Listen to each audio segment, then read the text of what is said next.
सूर्यकोटि समप्रभ निर्विघ्नं कुरु मे देव सर्वकार्येषु सर्वदा। नमस्कार।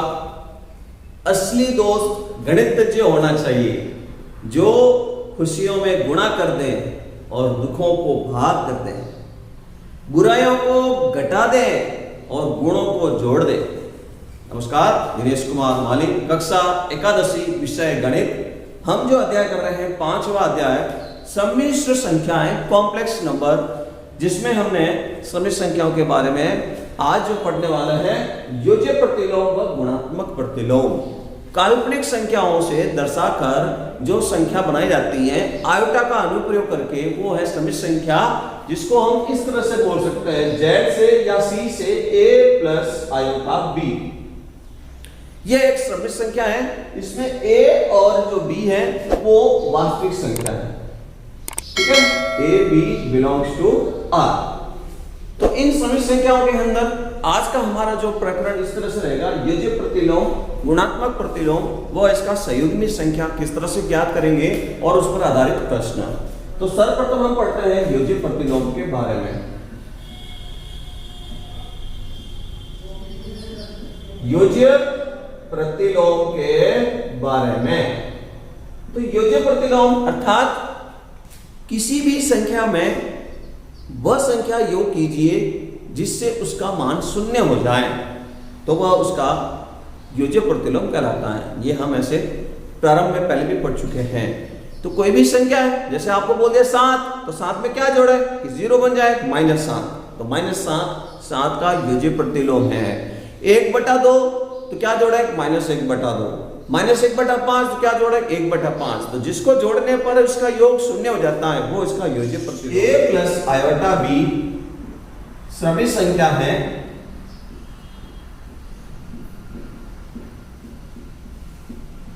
तो योज्य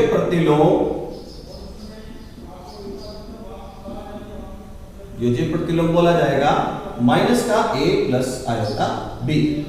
धनात्मक ऋणात्मक बोलेंगे, ऋणात्मक है तो धनात्मक इसका योज्य प्रतिलोम बन जाएगा। अब बात करते हैं हम गुणात्मक प्रतिलोम की। गुणात्मक प्रतिलोम या कहीं इसको हम व्युत्क्रम भी कहते हैं। गुणात्मक प्रतिलोम या व्युत्क्रम एक ही टॉपिक में है। गुणात्मक प्रतिलोम नाम से पता लग रहा है, गुणात्मक, गुणा करने पर जो क्रिया होगी वह गुणात्मक, अर्थात एक संख्या में किसी संख्या का गुणा करें तो वह गुणनफल 1 बन जाए। ठीक है, गुणनफल 1 का मतलब जो अंश का मान है वो कैंसिल होना चाहिए। कैसा होगा, तो उसको व्युत्क्रम कर लें, अंश और पलट कर गुणा कर लें, तो वह संख्या गुणे में गुणनफल करने पर 1 बन जाएगा। जैसे आपके लिखा हुआ 3/5, तो 3 और 5 कैंसिल करना है, विपरीत 5/3 गुणा करेंगे 1 बन जाएगा। गुणात्मक यानी गुणा करने पर प्रक्रिया होगी। तो जैसे अभी यहां पर हम यहां ये बोल रहे हैं a प्लस आयोटा b का गुणात्मक प्रतिलोम, तो इसका गुणात्मक प्रतिलोम बनाना है, इसके अपॉन में 1 है, तो हम यहां पर बोल देंगे 1/a प्लस आयोटा b। ठीक है, इसको सरल करेंगे हम, परिमेयकरण करके इसको सरल करेंगे, फिर जो आएगा वो वैल्यू आंसर है 1। या अगर ऐसे पहले से ऐसे दिया हुआ है 1/a प्लस आयोटा b का गुणात्मक प्रतिलोम, तो इसका गुणात्मक प्रतिलोम हम ज्ञात करेंगे तो क्या लिखेंगे, पहले से अपॉन में है तो यहां पर a प्लस आयोटा b गुणात्मक प्रतिलोम कहलाएगा। ठीक है, आइए हम इस पर आधारित कुछ प्रश्न करते हैं। हमारा टॉपिक है योज्य प्रतिलोम और गुणात्मक प्रतिलोम ज्ञात कीजिए।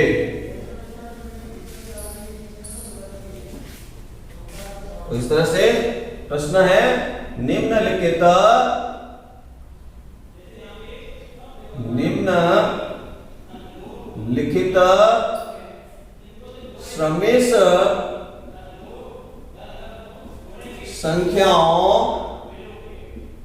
सम्मिश्र संख्याओं का योज्य प्रतिलोम वह गुणात्मक प्रतिलोम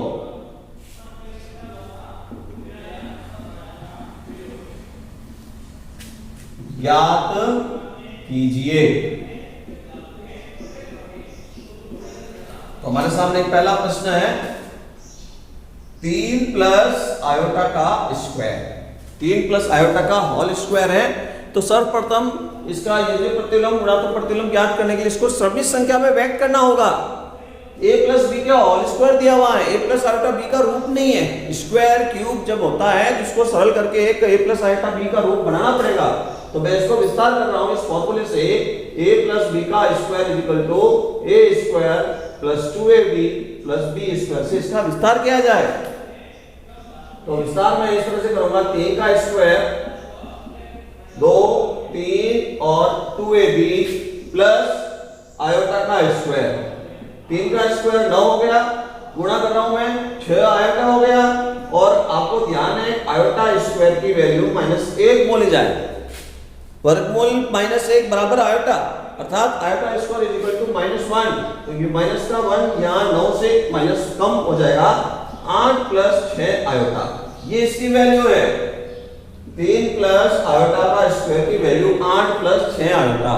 अब आपको दो आंसर बोलना है। पहला हम योज्य प्रतिलोम के लिए बात करेंगे, तो यहाँ जो सभी संख्या है धनात्मक में है, ठीक है, ऋणात्मक बना दीजिए। क्योंकि 3 प्लस आयोटा का होल स्क्वायर का योज्य प्रतिलोम, योज्य प्रतिलोम जो यहाँ संख्या दी हुई है उसके आगे माइनस लगा दीजिए, ये योज्य प्रतिलोम हो गया। अब हम बात करेंगे गुणात्मक प्रतिलोम की, तो इसका गुणात्मक प्रतिलोम बोला जाए तो 3 प्लस आयोटा का स्क्वायर इज इक्वल टू का गुणात्मक प्रतिलोम, गुणात्मक प्रतिलोम। तो जो लिखा हुआ प्रश्न में देखिए क्या है, 8 प्लस 6 आयोटा अपॉन 1, व्युत्क्रम करो, अंश हर को पलटो तो 1 ऊपर और 8 बटा 6 आयोटा हर में, ठीक है। अब यहां पर जो परिमेयकरण करना पड़ेगा हमको, जो समित संख्या वो हर में गई है, तो परिमेयकरण करने के लिए काम जो यहां लिखा हुआ है उसका विपरीत, आयोटा का जो संकेत उसके विपरीत में निशान लेकर अंश और हर में गुणा करें। तो 1 से गुणा करेंगे 8 माइनस 6 आयोटा, और यहां पर एक नियम आप देखें a plus b a minus b, बीजगणितीय सरसमी का याद कर ले आप, a plus b a minus B a square minus b square, यहां सरसमी का मैं प्रयोग में ले रहा हूं। तो ये a square minus b square यानी 6 आयोटा का स्क्वायर, 8 माइनस का 6 आयोटा, 8 का स्क्वायर 64 और 6 का स्क्वायर 36 और आयोटा स्क्वायर, आयोटा स्क्वायर को हम बोल रहे थे -1, तो यहाँ इसको फिर माइनस बोला जाएगा। 8 माइनस का 6 आयोटा 64, ये माइनस का बोलने से माइनस माइनस हो जाएंगे प्लस 36, 64 और 36 मिलके हो गया 100, ठीक है। तो 8 माइनस का 6 आयोटा बटा 100, ठीक है। तो अब आप इसको अलग अलग कर सकते हैं, 8 बटा 100 माइनस का 6 बटा 100 आयोटा, ये उसका गुणात्मक प्रतिलोम है, ठीक है। यदि इसका और जो प्रश्न में दिया हुआ इसका अगर गुणा कर लिया जाए तो गुणा करने पर इसका आंसर 1 बन जाएगा, ठीक है। योज्य प्रतिलोम में यदि इसको जो प्रश्न में दिया हुआ है इसके साथ में जोड़ा जाए तो उसका आंसर 0 बन जाएगा। यही उसका गुणात्मक प्रतिलोम और योज्य प्रतिलोम का नियम है, ठीक है। अब एक और प्रश्न देखिए, यदि एक और प्रश्न समझेंगे, दूसरा प्रश्न हम शुरू कर रहे हैं। तो आपके सामने लिखा हुआ है 1/3 प्लस 4 आयोटा, पहले से परिमेय भिन्न बना के दी हुई है। तो अब इसको हल करने के लिए पहले मैं बात करता हूं योज्य प्रतिलोम की। तो योज्य प्रतिलोम के लिए a प्लस आयोटा b फिर नहीं है, a प्लस आयोटा b का रूप ऐसा दिखना चाहिए, ये स्क्वायर है, अपॉन में है, क्यूब है, तो इस तरह से पहले उसको सरल करना पड़ेगा। तो क्या करना पड़ेगा इसके लिए, इसको हमको परिमेयकरण करना होगा। 3 प्लस 4 आयोटा, विपरीत निशान लो, 3 माइनस 4 आयोटा प्लस का विपरीत निशान 3 माइनस 4 आयोटा, गुणा कर रहा हूं मैं ऊपर 3 माइनस का 4 iota, a plus b, a minus b, जो अभी हमने इसको प्रयोग में लिया तो 3 का वर्ग हो गया और माइनस 4 आयोटा का वर्ग हो गया। 3 माइनस का 4 आयोटा, 3 का वर्ग 9, 4 का वर्ग 16 और आयोटा स्क्वायर। आयोटा स्क्वायर का मान -1, जिससे ये बन जाएगा प्लस 3 माइनस का 4 आयोटा 9 प्लस 16, तो इस तरह से ये बन जाएगा 3 माइनस 4 आयोटा बट्टा 25। ठीक है, अब आप इसका योज्य प्रतिलोम बोल सकते हैं। अतः योज्य प्रतिलोम,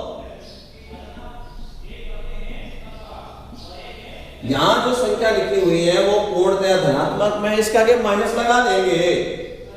ठीक है, -3 बट्टा 25 माइनस लगाया मैंने, और ये माइनस का 4 बट्टा 25 आयोटा, इस दोनों को मैंने अलग अलग कर दिया है। अगर आप चाहो तो कोष्ठक हटा सकते हैं, तो 3 बट्टा 25 और ये प्लस का हो जाएगा 4 बट्टा 25 आयोटा।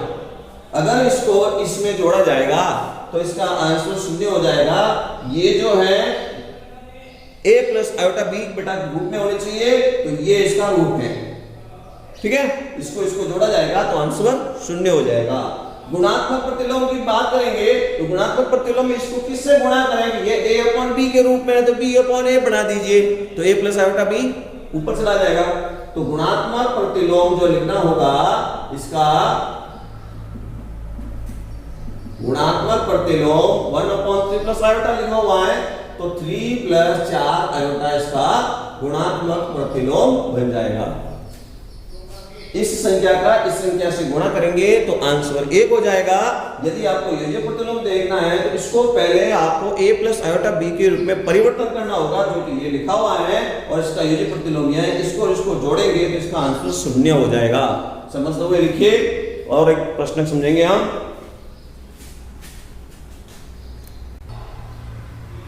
तो आइए अब हम जो सीख रहे हैं समिश्र संख्याओं का संयुग्मी संख्या। संयुग्मी संख्या के लिए क्या करेंगे हम? तो देखिए, जो समिश्र संख्या है उसका जो काल्पनिक मान है, आयोटा वाला जो पद है, आयोटा का गुणांक वाला पद है, उसका चिन्ह परिवर्तन करना उसके समिश्र संख्याओं के लिए संयुग्मी संख्या कहलाएगा। तो समिश्र संख्या के लिए देखिए, जैसे पहला प्रश्न है z बराबर a प्लस आयोटा b, तो संयुग्मी संख्या के लिए एक हम संकेत का प्रयोग करते हैं, ये उसके ऊपर बार बना सकते हैं हम। z के ऊपर एक लाइन खींचेंगे, उसको z बार, जो काल्पनिक संख्या है उसका चिन्ह परिवर्तन किया जाए, a plus iota b। 3 minus iota है दूसरा प्रश्न, तो इसके लिए मैं काम कर रहा हूं। 3 माइनस आयोटा का संयुग्मी, तो आयोटा का निशान माइनस है, तो 3 प्लस आयोटा। तीसरा जो प्रश्न यहां दिया हुआ है वो a प्लस आयोटा b के रूप में है ही नहीं, तो अभी हमने कहा चाहे कुछ भी हो, जो योज्य प्रतिलोम ज्ञात करना है, गुणात्मक प्रतिलोम ज्ञात करना है, समिश्र संख्या ज्ञात करनी है, वो एक समिश्र संख्या a प्लस आयोटा b के रूप में दिखे। a प्लस आयोटा b का मतलब हम उसको देखकर बोल सकते हैं कि ये वास्तविक पद है, ये आयोटा का गुणांक है। यहाँ हर के अंदर भी कुछ लिखा हुआ है, अंश में जो लिखा हुआ है वो क्यूब में बना हुआ है, तो ये समिश्र संख्या का रूप व्यवस्थित करना होगा।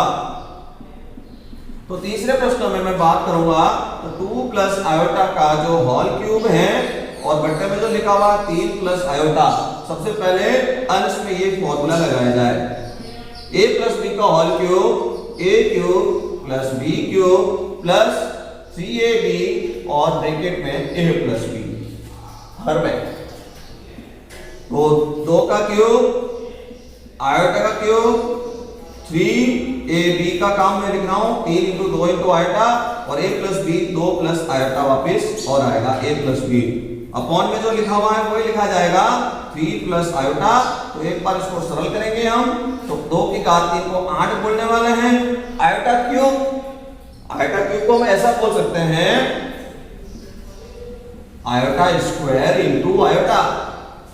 Iota square into iota, iota cube बनेगा और आयोटा स्क्वायर का मान माइनस का 1 इंटू आयोटा, तो माइनस का आयोटा हो गया। आयोटा क्यूब की वैल्यू बोल रहा हूं मैं, तो माइनस का आयोटा। फिर आगे हम और मल्टीप्लाई करेंगे तो ये 6 आयोटा हो गया और 2 प्लस आयोटा अपॉन में जो लिखा हुआ है 3 प्लस आयोटा, वैसे के वैसे। अब आगे और सरल करने के लिए अब इसको थोड़ा सा और व्यवस्थित लिख रहा हूं मैं, 8 माइनस का आयोटा, ब्रैकेट गुणा करो, 6 तो 2 12 आयोटा, 6 आयोटा का आयोटा से गुणा करेंगे तो 6 आयोटा स्क्वायर अपॉन में लिखेंगे 3 प्लस आयोटा, ठीक है। आयोटा जो स्क्वायर आ रहा है, आयोटा स्क्वायर का मान क्या होता है -1, तो यहां पर ये माइनस बनने से माइनस का 6 बन जाएगा, क्योंकि iota square equal to -1, 8 minus iota plus 12 iota, और ये माइनस का 6 हो गया। क्यों हुआ उसको आप ध्यान दें, 3 प्लस आयोटा, ठीक है। 6 माइनस के प्लस के 8, क्या लिखूं मैं, 8 माइनस 6, सभी संख्याओं की जोड़, सभी संख्याओं की बाकी वैसे करते हैं जैसे बीजगणित में करते थे हम। x चर राशि के पद x में जोड़ते थे, y चर राशि के पद y में जोड़ते थे या घटाते थे, ऐसा ही काम यहाँ पर जोड़ बाकी में करना है। अक्षर पद में भी जुड़ेगा घटेगा, 8 माइनस 6 लिखा जाएगा 2, माइनस का 1 आयोटा प्लस का 12 आयोटा लिखा जाएगा प्लस का 11 आयोटा अपॉन में 3 प्लस आयोटा। अभी भी ये a प्लस आयोटा b का रूप नहीं बना, जो हर में लिखा हुआ है उसका परिमेयकरण किया जाएगा, 3 माइनस आयोटा का अंश और हर में गुणा करना होगा। 2 प्लस 11 आयोटा, 3 माइनस आयोटा, और यहां पर गुणा कर रहा हूं मैं, नियम लगा रहा हूं मैं, a plus b a minus b के रूप में हम इसका नियम लगाकर गुणा कर लेंगे, ठीक है। तो इसका इससे गुणा किया जाए, 2 का गुणा 3 से कर रहा हूं मैं, 2 का गुणा 3 माइनस आयोटा से और प्लस 11 आयोटा का गुणा हो जाएगा इस ब्रैकेट से 3 माइनस आयोटा से, अपॉन में, अपॉन के अंदर तो आप ध्यान रखते हैं क्या लिखेंगे, a प्लस बी और a minus B, a square minus b square, ये आप हर में लिख सकते हैं, 3 का स्क्वायर माइनस आयोटा का स्क्वायर, ठीक है। अब देखिए आगे वापस, 2 का मैं 3 से गुणा कर रहा हूं 6, 2 का माइनस आयोटा से गुणा किया, माइनस का 2 आयोटा, 11 आयोटा का 3 से गुणा हुआ 33 आयोटा, प्लस 11 का माइनस आयोटा से गुणा हुआ तो माइनस का 11 आयोटा स्क्वायर, अपॉन में आप देखेंगे 3 का स्क्वायर 9 हो जाएगा और माइनस आयोटा का स्क्वायर, आयोटा स्क्वायर का मान -1 होता है, इसलिए मैं इसको वापस माइनस का 1 लिख लेता हूं, ठीक है। तो अब इस तरह से देखिए आप क्या होगा, 6, ये दोनों आयोटा वाले पद दिख रहे थे, 33 में से 2 कम कर लिए, प्लस का 31 आयोटा, आयोटा स्क्वायर का मान माइनस का होगा, इसलिए माइनस का फिर प्लस बन जाएगा 11, 9 और ये प्लस का 1 हो गया, 6 और 11 मिलके हो गया 17, और ये 31 आयोटा और अपॉन में 10। ये जो अभी तक हम केवल वैल्यू बना रहे हैं इसकी समित संख्या a प्लस आयोटा b के रूप में, जो प्रश्न में द उसका हमने अभी a प्लस b आयोटा के रूप में इसकी वैल्यू बन रही है, कोई समित संख्या की संयुग्मी आंसर नहीं आ रहा है, ठीक है। तो अब इसको हम ऐसा लिखेंगे, 17/10 माइनस का 31 आयोटा बटा 10। अब यहां से हम आंसर बोलेंगे संयुग्मी संख्या, तो जो आयोटा वाला पद है उसका चिन्ह परिवर्तन कर लीजिए, अतः संयुग्मी संख्या is equal to 17/10 plus 31 iota बटा 10, जो 31 आयोटा बटा 10 माइनस का था वो प्लस बन जाएगा। ये हमने जो ज्ञात करना सीखा है वो संयुग्मी संख्या है, a प्लस आयोटा b, तो संयुग्मी संख्या होगी a minus iota b, a minus iota b, तो संयुग्मी संख्या होगी a प्लस आयोटा b। समझ कर लिखिए इसको। अभी एक प्रश्न और करेंगे।